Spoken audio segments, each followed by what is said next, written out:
ಸಪ್ತಕ ಬೆಂಗಳೂರು ವತಿಯಿಂದ ಬೆಂಗಳೂರಿನ ಚಿತ್ರಕಲಾ ಪರಿಷತ್ನಲ್ಲಿ ಹಮ್ಮಿಕೊಂಡಿದ್ದ ವಾಲಿ ವಧೆ ತಾಳಮದ್ದಲೆ ಪ್ರಸಂಗದಲ್ಲಿ ನಾರಾಯಣಿಯಾಜಿ ಸಾಲೆಬೈಲು ಅರ್ಥಧಾರಿಗಳಾಗಿ ಸಭಿಕರಿಗೆ ವಾಲಿ ವಧೆಯನ್ನ ಕಣ್ಣಿಗೆ ಕಟ್ಟುವಂತೆ ಮಾಡಿ ಯಕ್ಷ ಪ್ರೇಮಿಗಳ ಮೆಚ್ಚುಗೆಗೆ ಪಾತ್ರರಾಗಿದ್ದಾರೆ. ಕಲೆ, ಸಾಹಿತ್ಯ, ಸಂಗೀತ ಮತ್ತು ಯಕ್ಷಗಾನದ ವಿಚಾರದಲ್ಲಿ ಸಪ್ತಕ ಬೆಂಗಳೂರು ಸದಾ ಮೇರು ಕಾರ್ಯಕ್ರಮಗಳನ್ನು ಆಯೋಜಿಸಿ ಯಶಸ್ಸು ಕಾಣುತ್ತಿದೆ. ಇದೀಗ ಸೆಪ್ಟೆಂಬರ್ 28ರಂದು ಬೆಂಗಳೂರಿನ ಕರ್ನಾಟಕ ಚಿತ್ರಕಲಾ ಪರಿಷತ್ತಿನಲ್ಲಿ ವಾಲಿ ವಧೆ ತಾಳಮದ್ದಳೆ ಕಾರ್ಯಕ್ರಮವನ್ನು ಹಮ್ಮಿಕೊಳ್ಳಲಾಗಿತ್ತು.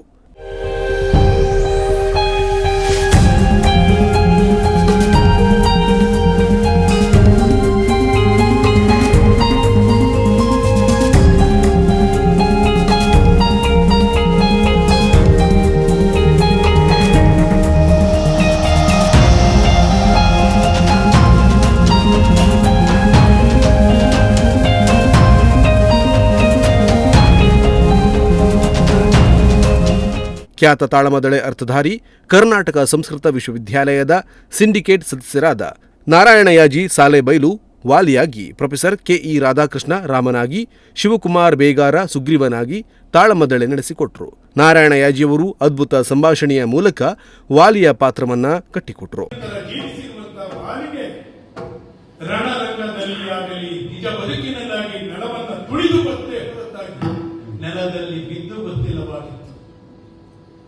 ಪಲ್ಲಂಗದಲ್ಲಿ ಮಲಗಿರುತ್ತಿದ್ದೆ, ಹೊರಗಿರುತ್ತಿರಲಿಲ್ಲ ನೆಲದಲ್ಲಿ. ಆದರೆ ತಪ್ಪಂತ ನೆಲಕ್ಕೆ ಬಿದ್ದನಲ್ಲ ಇವತ್ತು ನಾನು.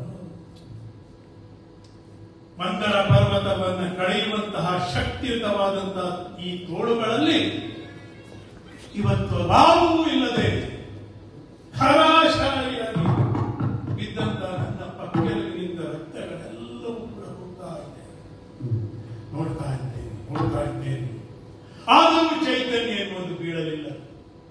ವಾಲಿಯ ದೇಹದ ಮೇಲಿನ ಮೋಹ ನನ್ನನ್ನು ಸದಾಕಾಲವೂ ನನ್ನನ್ನೇ ನಾನೇ ನೋಡಿಕೊಳ್ಳುವಂತೆ ಮಾಡ್ತಾ ಇದೆ. ದೈಹಿಕವಾದಂತಹ ಆ ಆತ್ಮವಿಶ್ವಾಸ, ಆತ್ಮಬಲ, ಅಹಂಕಾರವಲ್ಲ ಇದು. ಆತ್ಮವಿಶ್ವಾಸ ನನ್ನಲ್ಲಿದೆ. ನನ್ನ ಕೊರಳಲ್ಲಿ ಕಾಂಚನ ಮಾಲೆ ಇದೆ. ಈ ಎರಡರಿಂದ ಶೋಭಿಸುತ್ತಿರುವಂತಹ ನನಗೆ ಮೂರನೇದಾಗಿರುವಂತಹ ಭಾವ ಮಾಡಿದೆಯಲ್ಲ ರಾಮ, ನನಗೆ ಬೇಕಾದದ್ದಲ್ಲ. ಇತಿಹಾಸ ನಿನ್ನನ್ನು ಪ್ರಶ್ನೆ ಮಾಡ್ತಾ ಇರ್ತವೆ ನಿರಂತರವಾಗಿ. ನಿನ್ನ ಆರಾಧಕರನ್ನು ಕೂಡ ನಿರಂತರವಾಗಿ ಪ್ರಶ್ನೆ ಮಾಡ್ತಾ ಇರ್ತದೆ. ವಾಲಿಯ ವಧೆಯನ್ನು ರಾಮ ಯಾತಕ್ಕಾಗಿ ಮಾಡಿದ್ದಾನೆ, ಯಾವ ಉದ್ದೇಶಕ್ಕಾಗಿ ಮಾಡಿದ್ದಾನೆ, ಇತಿಹಾಸಕ್ಕಾಗಿ ನೀನು ಉತ್ತರವನ್ನು ಕೊಡು, ವಾಲಿಯಾಗಿ ಬೇಡ. ವಾಲಿ ಪ್ರಶಂಸೆ, ಆಕ್ಷೇಪ, ಹೊಗಳಿಕೆ, ಕುತೂಹಲ, ಪ್ರಶ್ನೆಗಳು, ನಿಜ, ಸ್ವಯಂ ವಿಮರ್ಶೆ, ಸ್ವಯಂ ಪ್ರತಿಷ್ಠೆ. ವಾಲಿಯ ಪ್ರತಾಪ, ವಾಲಿಯ ಕ್ರೋಧ, ವಾಲಿಯ ಭಾತ್ರ ಪ್ರೇಮ, ಸುಗ್ರೀವನಿಂದ ಮತ್ತೆ ಯುದ್ಧಕ್ಕೆ ಆಹ್ವಾನಿತನಾದ ವಾಲಿಯ ಮನದ ಚಿಂತನೆ ಮತ್ತು ಸುಗ್ರೀವನೊಂದಿಗಿನ ವಾಲಿಯ ಸಂಭಾಷಣೆಯನ್ನ ಯಾಜಿಯವರು ಮನೋಜ್ಞವಾಗಿ ಕಟ್ಟಿಕೊಟ್ರು. ಅದರಲ್ಲೂ ರಾಮನಿಂದ ಶರಾಘಾತನಾದ ಬಳಿಕ ವಾಲಿ ರಾಮನೊಂದಿಗೆ ನಡೆಸುವ ಸಂಭಾಷಣೆಯನ್ನ ಹೌದೌದು ಎನ್ನುವಂತೆ ನಿರೂಪಿಸಿದರು. ಈ ಅನೇಕ ಯುಗಗಳ ಪರ್ಯಂತರ ಜೀವಿಸಿರುವಂತಹ ವಾಲಿಗೆ ರಣರಂಗದಲ್ಲಿ ಆಗಲಿ ನಿಜ ಬದುಕಿನಲ್ಲಾಗಿ ನೆಲವನ್ನು ತುಳಿದು ಬತ್ತೆ ಹೊರತಾಗಿ ನೆಲದಲ್ಲಿ ಬಿದ್ದು ಗೊತ್ತಿಲ್ಲವಾಗಿತ್ತು. ಪಲ್ಲಂಗದಲ್ಲಿ ಮಲಗಿರುತ್ತಿದ್ದೆ, ಹೊರಗಿರುತ್ತಿರಲಿಲ್ಲ ನೆಲದಲ್ಲಿ. ಆದರೆ ತಪ್ಪಂತ ನೆಲಕ್ಕೆ ಬಿದ್ದನಲ್ಲ ಇವತ್ತು ನಾನು. ಮಂದರ ಪರ್ವತವನ್ನು ಕಳೆಯುವಂತಹ ಶಕ್ತಿಯುತವಾದಂತಹ ಈ ತೋಳುಗಳಲ್ಲಿ ಇವತ್ತು ಲಾಭವೂ ಇಲ್ಲದೆ ಹರಾಶಾರಿಯಾಗಿ ಬಿದ್ದಂತ ನನ್ನ ಪಕ್ಕೆಲುಬಿನಿಂದ ರಕ್ತಗಳೆಲ್ಲವೂ ಕೂಡ ಹೋಗ್ತಾ ಇದೆ. ನೋಡ್ತಾ ಇದ್ದೇನೆ. ಆದರೂ ಚೈತನ್ಯ ಎನ್ನುವುದು ಬೀಳಲಿಲ್ಲ.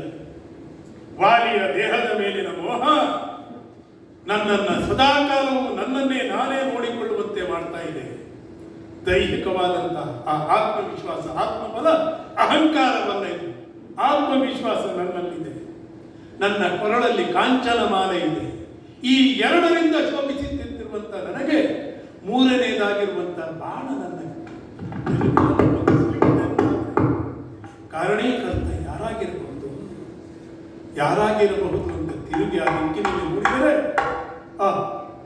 ಬಂದಿದ್ದಾನಲ್ಲ, ಇವನೇ ಇರಬೇಕಾ, ಇವನೇ ಇರಬಹುದು ಅವಳು ಕೇಳಿರುವಂಥದ್ದು.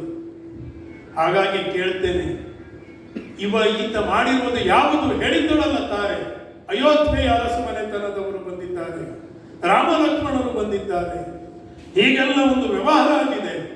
ಹನುಮಂತನೊಟ್ಟಿಗೆ ತಂದಂತ ಅಗ್ನಿಸಾಕ್ಷಿಯಾಗಿ ನಿನಗೆ ನಾನು ಮಿತ್ರ, ನಿನ್ನ ವೈರಿಗೆ ನಾನು ವೈರಿ ಎನ್ನುವಂಥದ್ದಾಗಿದೆ ಅಂತ ಹೇಳಿದಂತ ಇವ ಬಂದಿದ್ದಾನಲ್ಲ, ಇವ ಹೀಗೆ ಬಂದಿದ್ದಾನೆ ಅಂತೇಳಾದ್ರೆ ಇದು ಅಯೋಧ್ಯೆಯ ಶ್ರೇಷ್ಠರಾದಂಥ ಆತ್ಮವೇ?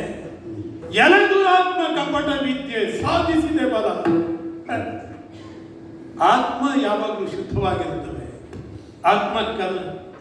ಅಲ್ಲಿರುವಂತಹ ಜೀವಾತ್ಮಕ್ಕೆ ಕರ್ಮದ ತಾನು ಮಾಡಿರುವಂತಹ ಒಂದು ಕೆಲಸದ ಮೂಲಕವಾಗಿ ಅದು ಅಶುದ್ಧವಾಗುತ್ತಲೇ ಹೋಗ್ತಾ ಇರ್ತವೆ. ಹಾಗಾಗಿ ಆ ಅಶುದ್ಧವಾಗಿರುವಂತ ನಿನ್ನ ಜೀವಾತ್ಮದ ಕುರಿತಾಗಿ ಇವತ್ತು ಕೇಳ್ತಾ ಇದ್ದೇನೆ, ದುರಾತ್ಮ ನೀನಾಗಿಬಿಟ್ಟೆ ಅಂತ. ಸಾಕ್ಷಿ ಆತ್ಮವಾಗಿರಬೇಕು, ಅದು ಅನುಮೋದಕವೂ ಆಗಿರುತ್ತದೆ. ಅನುಮೋದಕವಾಗಿರುವಂತಹ ಪರಮಾತ್ಮನ ಸ್ವರೂಪವನ್ನು ಅರಿಯದೇ ಇರುವಂತವ ಈ ರೀತಿಯಾದಂತಹ ದುರಾತ್ಮವನ್ನು ಮಾಡ್ತಾನೆ. ಅವ ಯಾಕೆ ಸುಮ್ಮನೆ ಇರ್ತಾನೆ? ಪರಮಾತ್ಮ ಪರೀಕ್ಷೆಯ ಕಾಲದಲ್ಲಿ ಗುರು ಶಿಷ್ಯ ಒಟ್ನಲ್ಲಿ ಯಾಜಿಯವರು ವಾಲಿಯಾಗಿ ತಮ್ಮ ಸಂಭಾಷಣೆಯನ್ನ ಅಮೋಘವಾಗಿ ಕಟ್ಟಿಕೊಡುವ ಮೂಲಕ ವಾಲಿವಧೆ ತಾಳಮದ್ದಳೆ ಪ್ರಸಂಗಕ್ಕೆ ಮೆರುಗು ನೀಡಿದರು. ಹಿಮ್ಮೇಳದಲ್ಲಿ ಆಕಾಶ್ ಕಾಶಿ ಭಾಗವತರಾಗಿ, ಮದ್ದಳೆಯಲ್ಲಿ ಅಕ್ಷಯರಾವ್, ಚೆಂಡೆಯಲ್ಲಿ ಶ್ರೀಶರಾವ್ ನಿಡ್ಲೆ, ಚಕ್ರತಾಳದಲ್ಲಿ ಶ್ರೀಶಂಕರ ಜೋಯಿಸ ಅಷ್ಟೇ ಚಂದವಾಗಿ ಸಾಥ್ ನೀಡಿದರು. ತಾಳಮದ್ದಳೆ ಮುಕ್ತಾಯಗೊಂಡ ಬಳಿಕ ಸಪ್ತಕದ ವತಿಯಿಂದ ನಾರಾಯಣ ಯಾಜಿಯವರನ್ನ ಸನ್ಮಾನಿಸಲಾಯಿತು. ರಣರಂಗದಲ್ಲಿ ಆಗಲಿ ನಿಜ ಬದುಕಿನಲ್ಲಾಗಿ ನೆಲವನ್ನು ತುಳಿದು ಬತ್ತೆ ಹೊರತಾಗಿ ನೆಲದಲ್ಲಿ ಬಿದ್ದು ಗೊತ್ತಿಲ್ಲವಾಗಿತ್ತು. ಪಲ್ಲಂಗದಲ್ಲಿ ಮಲಗಿರುತ್ತಿದ್ದೆ, ಹೊರಗಿರುತ್ತಿರಲಿಲ್ಲ ನೆಲದಲ್ಲಿ. ಆದರೆ ತಪ್ಪಂತ ನೆಲಕ್ಕೆ ಬಿದ್ದನಲ್ಲ ಇವತ್ತು ನಾನು. ಮಂದರ ಪರ್ವತವನ್ನು ಕಳೆಯುವಂತಹ ಶಕ್ತಿಯುತವಾದಂತಹ ಈ ತೋಳುಗಳಲ್ಲಿ ಇವತ್ತು ಲಾಭವೂ ಇಲ್ಲದೆ ಧರಾಶಾಲಿಯಾಗಿ ಬಿದ್ದಂತ ನನ್ನ ಪಕ್ಕದಲ್ಲಿದ್ದ ರಕ್ತಗಳೆಲ್ಲವೂ ಕೂಡ ಹೋಗ್ತಾ ಇದೆ. ನೋಡ್ತಾ ಇದ್ದೇನೆ. ಆದರೂ ಚೈತನ್ಯ ಎನ್ನುವುದು ಬೀಳಲಿಲ್ಲ. ವಾಲಿಯ ದೇಹದ ಮೇಲಿನ ಮೋಹ ನನ್ನನ್ನು ಸದಾಕಾಲವೂ ನನ್ನನ್ನೇ ನಾನೇ ನೋಡಿಕೊಳ್ಳುವಂತೆ ಮಾಡ್ತಾ ಇದೆ. ದೈಹಿಕವಾದಂತಹ ಆ ಆತ್ಮವಿಶ್ವಾಸ, ಆತ್ಮಬಲ, ಅಹಂಕಾರ ಬಲ ಇದೆ. ಆತ್ಮವಿಶ್ವಾಸ ನನ್ನಲ್ಲಿದೆ. ನನ್ನ ಕೊರಳಲ್ಲಿ ಕಾಂಚನ ಮಾಲೆ ಇದೆ. ಈ ಎರಡರಿಂದ ಶೋಭಿಸುತ್ತಿರುವಂತಹ ನನಗೆ ಮೂರನೇದಾಗಿರುವಂತಹ ಬಾಣ. ಕಾರ್ಯಕ್ರಮದ ಮುಖ್ಯ ಅತಿಥಿಯಾಗಿ ಉಪಲೋಕಾಯುಕ್ತ ನ್ಯಾಯಮೂರ್ತಿ ಬಿ ವೀರಪ್ಪ ಭಾಗವಹಿಸಿದ್ರು.